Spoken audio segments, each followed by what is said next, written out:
Therefore, I take pleasure in infirmities, in reproaches, in necessities and persecutions, in distresses for Christ's sake. For when I am weak, then I am strong. Homelessness was the best thing to ever happen to me. Here's why.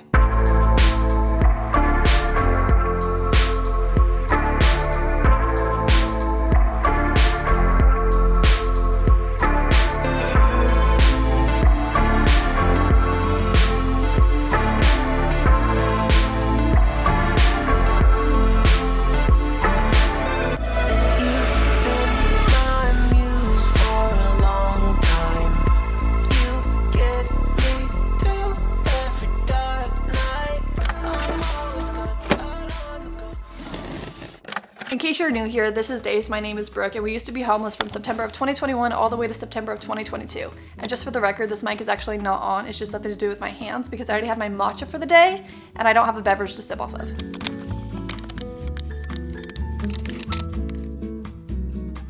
It makes you realize how easy things can be taken from you.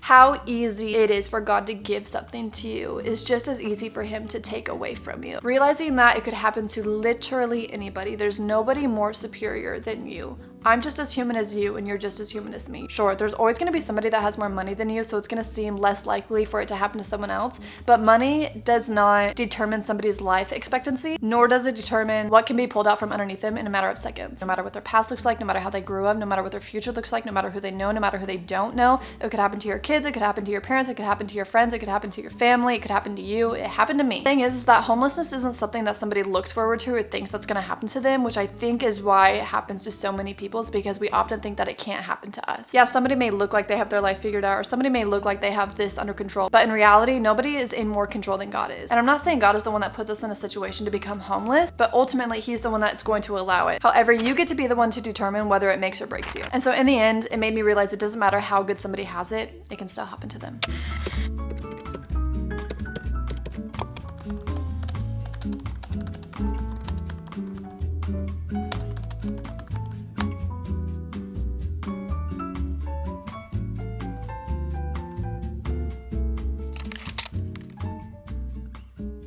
It weeded out everyone that wasn't fruitful in my life. It weeded out everyone that wasn't benefiting me and wasn't any of benefit to me. There's a lot of people that I wouldn't have considered my best friends, but a lot of people that I considered close friends. And for me to confide in them and for them to kind of just dust me off or kick me to the curb like it didn't really matter and that they were there for me, but they weren't really there for me. It's very obvious when people make it known when people are actually there for you or when they're not, because their actions will speak louder than words, as we both know. And there's a lot of people that will have the actions to make it seem like they're actually there for you, but their words won't match up. And eventually, the light always makes its way out of the darkness. The darkness always comes to light eventually. When the veil was unraveled, I was finally able to see who was worthy of staying in my life and who just kind of walked out on their own. There's a lot of people that I needed to kick out on my own, and a lot of people that just walked out on their own. And those are the type of people that I'm talking about. When you have such a discernment for knowing what is for you and what isn't for you and what benefits you, it's very easy to recognize the people that are not wanting the best for you or rooting for you all the way through. Needless to say, when in doubt, when darkness does arise, people are either gonna scatter or they're gonna be with you all the way through. And it was very apparent who stayed and who went. And I can tell you, I didn't have very many people to begin with, but the ones that I did had, they were gone, and I made new friends through it. Well, I do have one friend, but she's on the other side of the country, but she helped me as much as she could from being on the other side of the country. So that's what I mean. It doesn't matter how far away you are. It doesn't matter what the circumstances are. The people that are meant for you and supposed to stay in your life and are bearing fruit and are beneficial to you, they will stay. The light that we find in the darkness will always expose the people of the dark.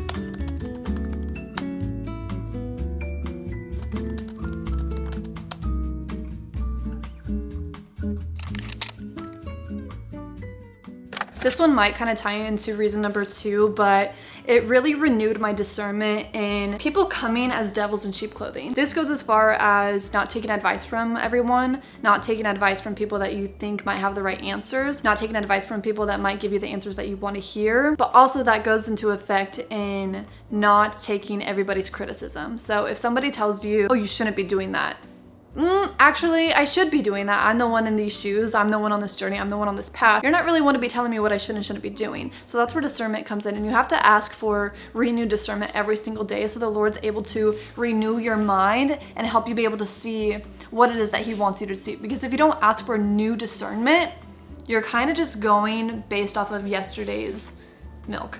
Essentially, you can't keep drinking out of the same glass of the same milk that you poured for yourself yesterday. You have to ask for new milk. Believe it or not, discernment will expire, especially if you're not pursuing more wisdom, which is now why I believe it's so important to praise and give thanksgiving in trials and tribulations, because without those trials and tribulations, how else are you going to gain more wisdom? How else are you going to gain new wisdom? How else are you going to gain new discernment? So if it wasn't for the Lord giving me new discernment each day, I wouldn't have known of the many ways the devil can come in sheep's clothing, and then I wouldn't have the knowledge that I have now.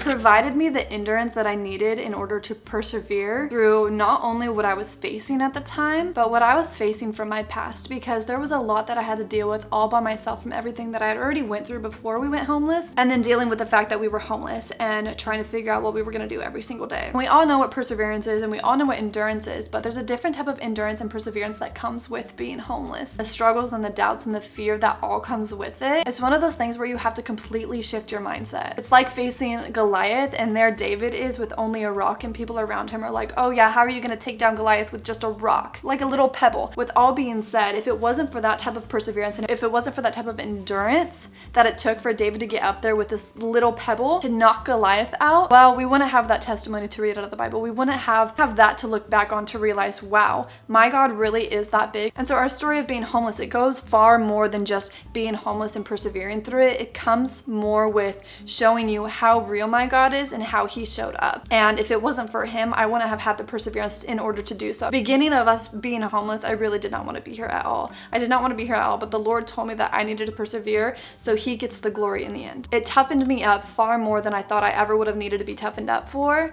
and it gave me the strength for not only a situation like that, but for if something far more worse were to have happened or were to happen, because I'm not in the mindset that certain things can't happen to me, because anything can happen to me. So knowing that we were able to overcome that with the Lord, I know we'd be able to overcome anything, but only with the Lord, because my strength does not come from within. It comes strictly and only from the Lord. The thing is that I have to determine whether or not I'm going to persevere and endure whatever battles it is that I'm going to have to face and persevere through it.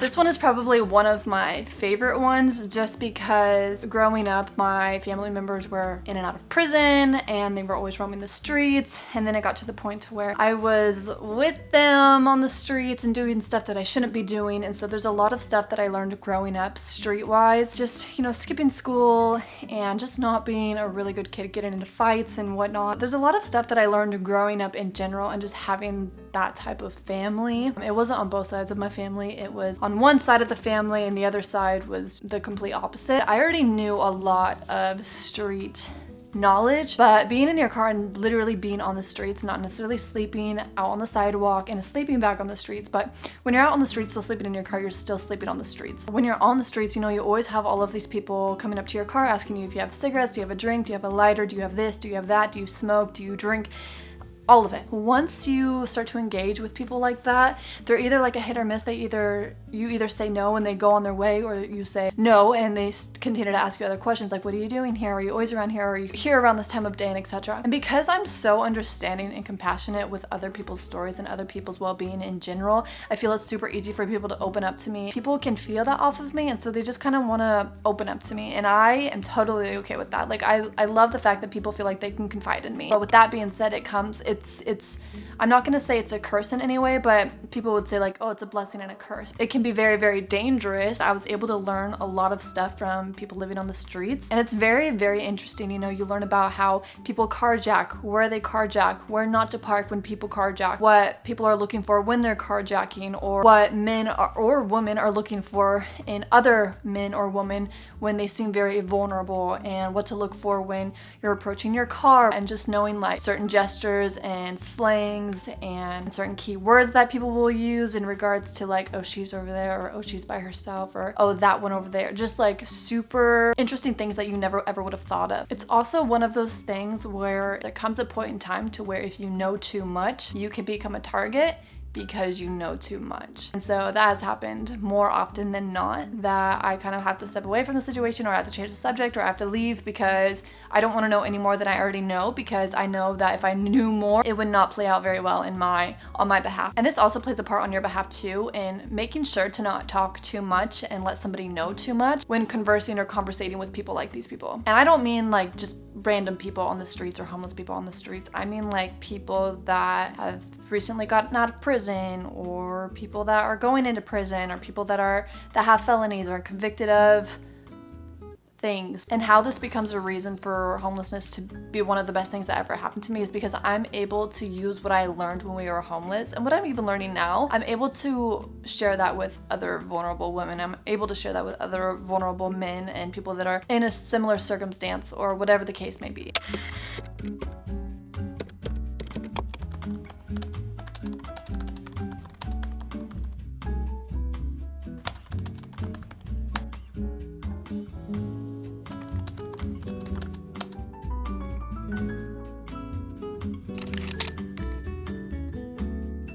I would be lying if I told you that I used to never care about what people think, because I think deep down, all of us are only humans, so we can care what people think to a certain extent, some more than others.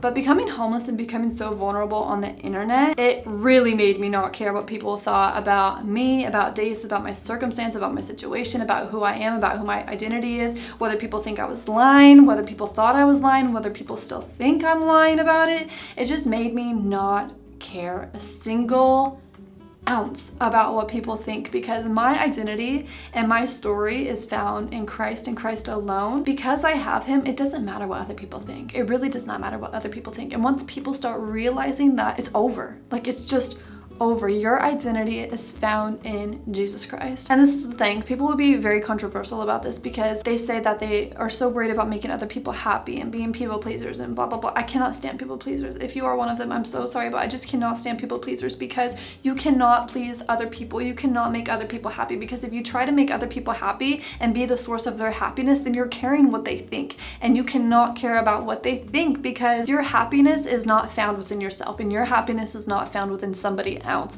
It's found in Christ. Because if it was within us, we wouldn't be endlessly searching for it. We wouldn't be trying to figure out what's wrong with us. We wouldn't be trying to figure out why we can't be happy. We wouldn't be trying to figure out why we're depressed, or why we're oppressed, or why we have anxiety, or why we have fear, or whatever. Because at the root of happiness, there is no fear or depression or anxiety or doubt. At the root of happiness is love, and at the root of love is Jesus. And so how are we going to try to find happiness within ourselves? If we found happiness within ourselves, we wouldn't need the Lord. But we do need the Lord, because we're not the root of happiness. We're not the root of love. The Holy Spirit, the Son of God, and the Father himself is. He dwells in us. We're not the root of it. The Holy Spirit and the Son of God is. So needless to say, not giving a crap about what other people think of you has changed my life entirely, especially with going on the internet, because there's so many critical and closed-minded thinkers on the internet, so naive and stubborn and hateful beings, once you realize that they're just reflecting themselves and projecting themselves onto you, it's game over. It's game over. It doesn't matter. You get to choose whether or not you're going to acknowledge hateful comments or not. Without the billions of hate that I've gotten on all of my videos and me being able to say, nope, you don't know my story, God knows my story, God knows my identity. You don't, obviously, and you don't care to know my identity, so why would I care to acknowledge your comment? And there's no reason to put your thinking and put your worries into what other people are gonna think of you. Your purpose and your success and your failures are all determined by God, not the world, not mankind, not your neighbor, not your family, not your friends. God is the one that determines your steps, not any of the people that I just mentioned except for the Lord.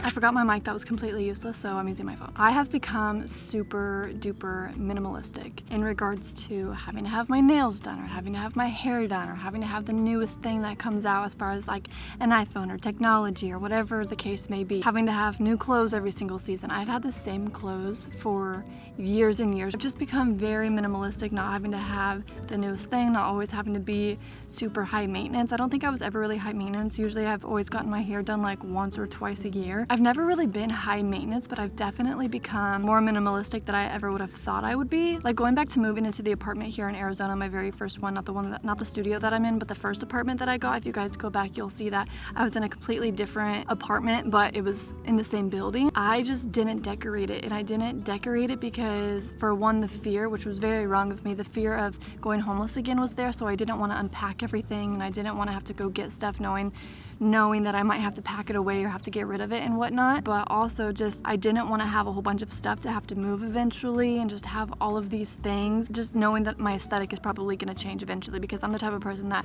their aesthetic changes almost every single day. Even when it comes to makeup, my makeup routine is literally just this lotion stuff, a little bit of bronzer. Before it used to be like soup, and this was when I was younger too, but I'm still accounting this because it just shows how much I've changed and like what really matters. Like I used to have winged eyeliner, I used to have eyeshadow, I used to have a whole bunch of bronzer and contour, and I'd wear lipstick all the freaking time, and my nails used to be super duper long. And so ever since, Dace and I went homeless, it really just put everything into perspective of like what truly matters and what am I going to spend my money on, and am I going to spend it on things that are going to benefit me and help me prosper, or is it going to go into things that just doesn't really matter. And don't get me wrong, I would love to have acrylic nails, cute acrylic nails, summery nails, and I've thought a lot about it and I would like to go do it, but it's really just not on the top of my priority list. But I really think homelessness really played a part in how minimalistic I am today, just because I really don't need a lot, and I definitely don't need as many clothes as I had in my storage unit when I had my storage unit. I really don't need as much furniture as I had in my storage unit from my apartment in Oregon. There's things that I just don't care about. There's things that I want but I don't need, so I prioritize over what I need versus what I want. And that's another thing, just prioritizing what I need versus what I want. That's a huge thing. I used to not do that, if I'm being completely honest with you. So I would have to say homelessness definitely helped me become minimalistic, and it's one of the best things that ever happened to me.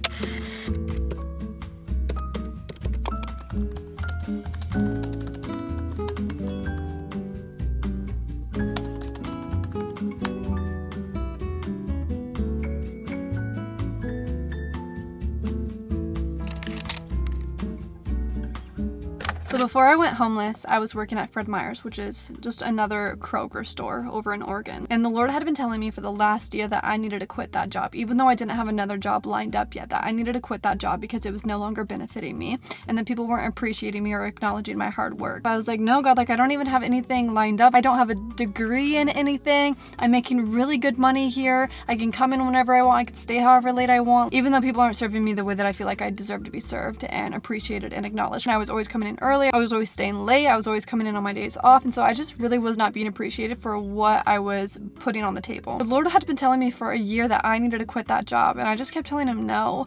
And I didn't realize that I was telling him no at the time, but I look back and I'm like, wow, there was so many signs and there was so many times that you had told me to quit and that I needed to leave the place even though I didn't have anything planned out. You did. And I didn't see that then. I didn't know that then because my faith now isn't where it was then. I just kept saying no. I just kept saying no, like I'm not doing this. And it wasn't until that I had finally went homeless in September of 2021 where I was like, oh my gosh, oh my goodness. Okay, yep. Okay, I hear you loud and clear. I don't understand why any of this is happening. I really wish it wasn't happening this way, but I will quit my job, even though like these matters are much more worse than the first time when you were telling me to quit. It's much worse now and I don't want it to get any worse. So I'm just gonna quit. I'm going to put in my 2 weeks and I'm not gonna return back to Kroger. Put in my 2 weeks and it wasn't the nicest 2 weeks notice, but it was also very, very professional. And I was very proud of it, and I was very proud of the fact that I was listening to the Lord, because I was hearing the Lord, but I wasn't listening to him, as I have told you guys many, many times. So if it wasn't for me going homeless, I wouldn't have quit Fred Meyer's. I kid you not, you guys, I would have not quit Fred Meyer's if I hadn't went homeless. I just wouldn't have. I wouldn't have, because I thought that I had it all figured out. I thought I knew what was best for me. I thought I knew what I was doing when really I didn't. And when I tell you, I can't even imagine what my life would look like right now if I was still working at Kroger. I don't even want to imagine. I just cannot imagine a life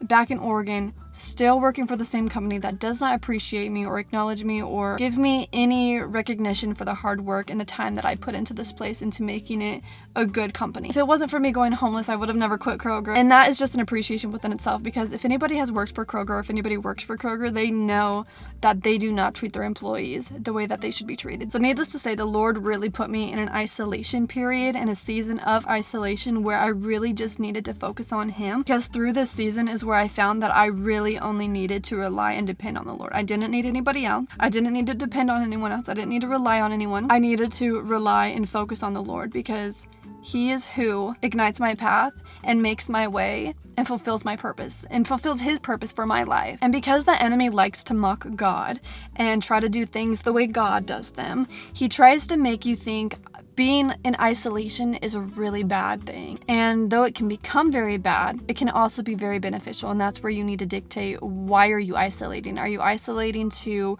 focus on yourself, focus on the Lord, focus on bettering your relationships, focus on whatever it is that you need to be focusing on? Or are you isolating because you're depressed and you're lonely? Really knowing why you're isolating is going to dictate if it's beneficial or not. So when the Lord put me in this isolation period of going from couch to couch to then being in our car, I was like, okay, even though I don't understand what you're doing or understand where it is that you're trying to take me or what it is that you're trying to make me understand and realize, you're doing something for a bigger purpose than what I can see. And I know that this cannot be the end for me. There has to be a bigger purpose for the season that you're putting me in. And not even the season that he put me in, but for the season that I essentially put myself in. Because I didn't listen to him the first time when he told me I needed to quit Kroger. I mean, who knows, except for the Lord, what my life would have looked like if I would have quit Kroger when the Lord told me to quit Kroger. Once I realized, like, okay, I'm really in this isolation period to grow my relationship with God, is when everything turned around.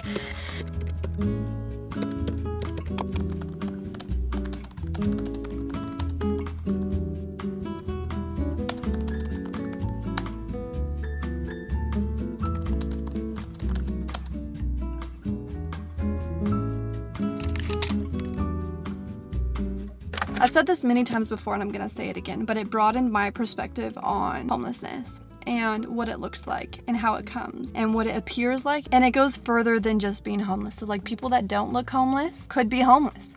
People that don't look like they're being trafficked could be being trafficked. People that don't look like they're rich they could be rich. This is why we cannot judge a book by its cover or judge unrighteously in general, because we don't know what somebody else is facing. We don't know what battles they're up against. We don't know what battles they've already had to face and what battles they've already had to overcome. Because I was a blonde female that painted her nails white all the time and traded services, because I am a vendor, I'm a photographer, which gave me the opportunity to trade services to get my hair done for free by a friend in return for doing photos. Made me look like I wasn't actually homeless, and I made it very, very clear the very first video that I ever made in regards to being homeless homeless that I'm aware that I don't look homeless. I'm aware that I'm wearing name brand clothing and I have my nails done and I'm a freshly blonde. With my story itself, my story is so different from every other homeless person, as it should be, because why would I want it to be like someone else's?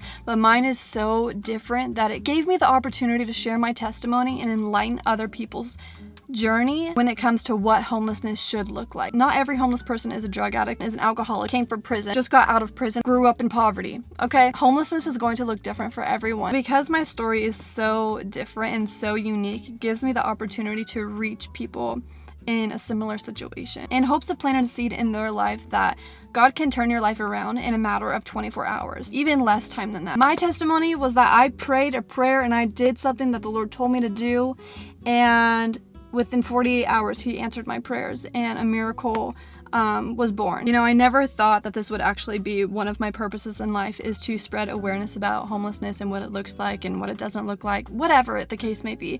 I never thought that my purpose would be to be spreading awareness about homelessness. I can only give glory to God, because if it wasn't for my struggles and my journey, I wouldn't have met the people that I met. I wouldn't have been working at urgent care when I was working at urgent care. I wouldn't have met the people working at urgent care when I was working at urgent care. The fact that the Lord has placed me in a spot for me to reach thousands of people and to inspire thousands of people and to let them know that they're not alone and that they don't need to be ashamed for where they are at in life and that they're not behind.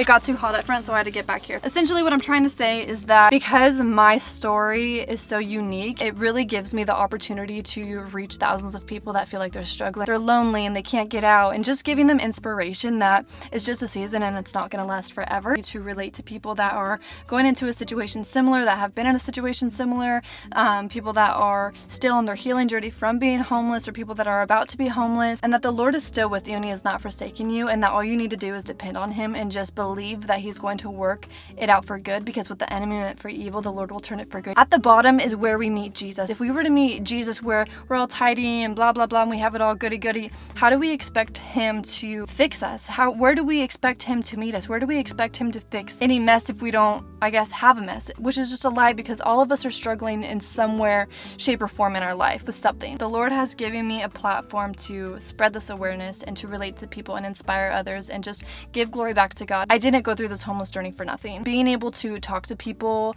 and let people know that they're not alone is such a rewarding feeling, because I remember when I felt like I was all alone and felt like I had nobody, until I was just in such a vulnerable state of mind where I needed to ask for help. And I want people to know that it's okay to ask for help. You just have to know who to ask for the right help. If it wasn't for our mess, Jesus wouldn't have the need to sprinkle miracles over us and bless us the way that he can. Like, what mess and chaos can he put back together and clean up if we always try to pretend that we have it tidy? This whole journey has given me the ability to share God's promises and that he fulfills what he says he will fulfill.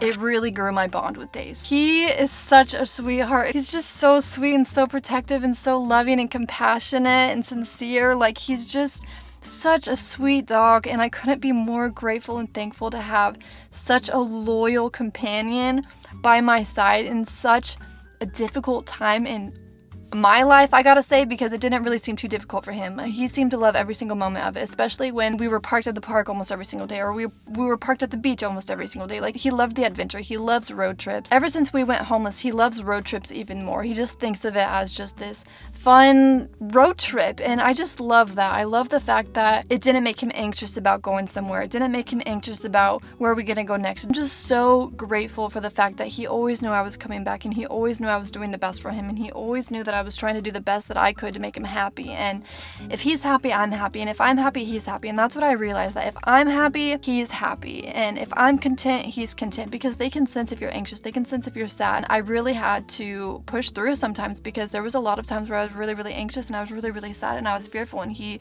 sensed that, and he would just get up in the front seat and just love on me. He would even do it at work, and because he was able to work with me. He's such a miracle baby. He's such a miracle dog, and I can't even begin to imagine what my journey would have looked like without him. Because I had him during that stage of our life, it made me realize like why all of these other people that are homeless keep their dogs. The fact that like being in such a difficult situation and you realize like your dog's not gonna leave you and they're gonna stay loyal to you the entire time. I used to judge them. I was like, how are you gonna be homeless and keep your dog? Like, you need to give your dog away. Like, you're not feeding him properly. I don't know that. And it was so wrong of me to think that. It was so wrong of me to judge so unrighteously and so unholy, because I don't know what it is that they were facing. I don't know where they just came from. I don't know if they had like a really good gourmet meal that next day. I don't know if they just got out of a hotel and now they're on the corner. Like, I don't know that. And so it was just so rude of me to judge that before. And so being in that situation now, I'm able to see the bigger picture. I'm able to see the perspective that I'm glad you didn't get rid of your dog. You're gonna keep your dog through thick and thin because he would do that for you. I love Dace so much, and I can't imagine a life without him, and it breaks my heart to know that we're with them all of their lives and they're not with us all of our lives. I love him so much.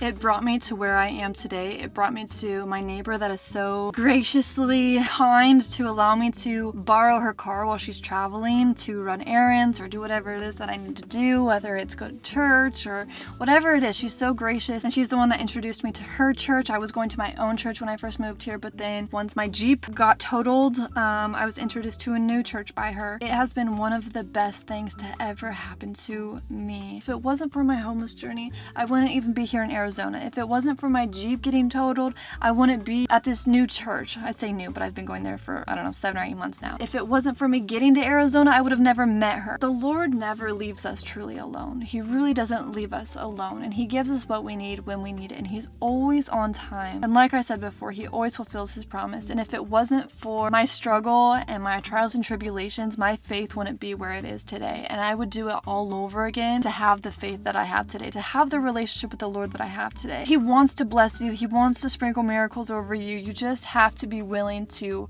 persevere and go through trials and tribulations, even though they're not fair. Nothing's going to be fair here in life. Nothing's going to be fair here on the devil's playground, right? And so we just have to realize that the Lord wants the best for us, but we have to be willing to go to war, because we're on the battleground. We just have to be willing to armor up. If it just wasn't for that, I wouldn't be where I am today, and I would do it all over again to be where I am today. I couldn't be more grateful. I couldn't be more thankful. The Lord has brought me and what it's took to get here. It's taken me more than anybody could ever imagine for me to get to where I am today. And I know you could probably say the same thing about yourself. When I was homeless, I never ever would think that I'd be sitting where I am today, surrounded by palm trees, in a car that's actually not mine, me talking about my homeless journey and telling you that it's the best thing that's ever happened to me. I would be laughing in your face if that's what you told me I'd be telling you.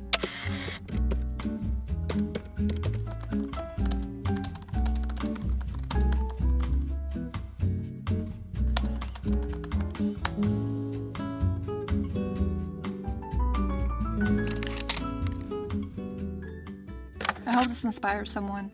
I hope this helps someone. More importantly, I hope you're able to find the fruit in the Lord and find that He's faithful and He's loyal and He's not forsaking you, and that He wants the best for you, but you have to be willing to go to war. If you guys want more tips, more insight about our homeless journey, let me know down in the comments and I will be sure to give you more. Love you.